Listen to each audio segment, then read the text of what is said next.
I started with Bigot Flower in 2006, and when we started Bigot Flower, it was just 40 hectare farm. Yeah, so the total farm is, as we talk, it is a 53.5 hectare farm. We are mainly growing all the roses. We have around 45 to 48 varieties with all different colors. We've been Fair Trade certified farm from 2008.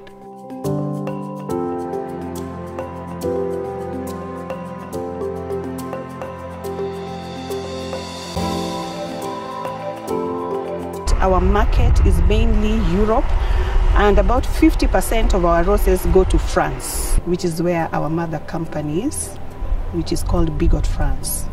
It's been around for over 60 years. Bigot Flowers Kenya began its operations in the year 2002. So as you can see, we are 18 years old.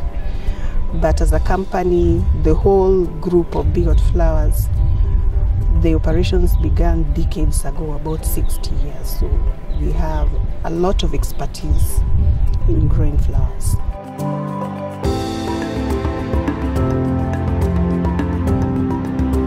Actually, when the COVID started in March, first 2-3 days it was just reducing by 30-40%, but then after 1 week it has really dropped by 100%. Because of the COVID, we are not able to supply the flower or to export the flower. So it was quite loss for the company. When it started in March, we didn't know what to do. There was so much fear and uncertainty, and people didn't know what was coming. They got their salaries in March, in April, in May, but as we were getting into June, it was clear that we were not going to sustain this.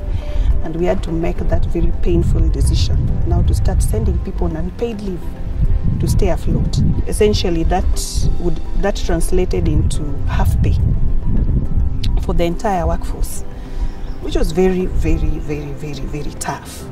And that's where Proparco came in.